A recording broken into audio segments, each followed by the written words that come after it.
Алдымен каналыма тіркеліп, қоңыраушаны басуды ұмытпаңыз. Баршаңызға сәлем. Бүгін сіздермен ларингит және оның емі туралы айтпақшымын. Жалпы ларингит ОРВИ-дің бір түрі болып табылады. Вирусты инфекциямен шақырылатын, көмейдің шырышты қабатының және байламдардың ісінуімен сипатталатын жедел жұқпалы ауру. Не үшін ларингит кішкентай балаларда жиі кездеседі? Әсіресе 1 және 5 жас аралығындағы балаларды. Өйткені олардың көмейлері қысқа және тар және шырышты қабат ісінуге бейім болғандықтан осы жастағы балалар арасында көп кездеседі. Ларингиттің симптомдары қандай? Ларингит жалпы түнгі уақытта мазалайды. Сондықтан бала ұйқыдан жылап, тыныс ала алмай, дем ала алмай оянуы мүмкін. Екіншіден, ит үрген тәрізді жөтел. Ит үрген тәрізді жөтел дауыс байламдарының ісінуіне байланысты. Яғни дисфония, баланың дауысы өзгеріп, ит үрген тәрізді жөтел пайда болады. Температура көтерілуі мүмкін.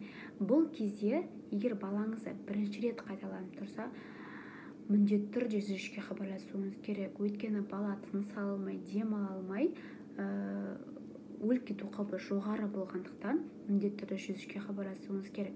Сосын бала жылап жатса, оны тыныштандыруыңыз керек. Таза ауаға, немесе балконға, немесе ваннаға жылы суды ағызып, соның ауасымен, шыққан буымен баланы демалдыруыңыз керек. Балаға жылы су беруіңіз керек. Температурасы 38-ден жоғары болса, температурасын түсіруіңіз керек. Ларингит кездегі негізгі ем глюкокортикостероид препараты, будисонид, яғни жалпы атауы пульмикорд деп аталады. Сол препарат негізгі емі болып табылады. Ол препарат 0,25 мг немесе 0,5 мг дозада шығарылады, ал бізге керек дозасы 2 мг. Сіз 2 мг-ды ингалятормен ингаляция жасап 1 рет қолдансаңыз болады, немесе 1 мг-нан 2 рет арасында 30 минуттан 2 рет қолдансаңыз да болады. Негізгі емі осы.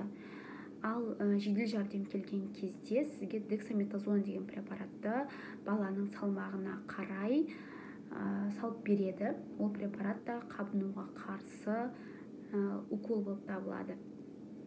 Енді ларингит кезде не істеуге болмайды? Ларингит кезде антибиотик ішуге, қабылдауға болмайды. Өйткені оның қоздырғышы вирус. Ал бактерия вирусқа әсер етпейді.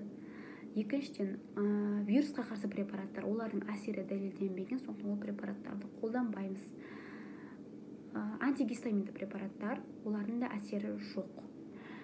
Енді, егер сіздің балаңыз 1 рет ларингитпен ауырған болса, онда 2-ші рет, 3-ші рет баланың ауру қаупі жоғары болғандықтан үйге керек дәрілерді алып қойғаныңыз дұрыс.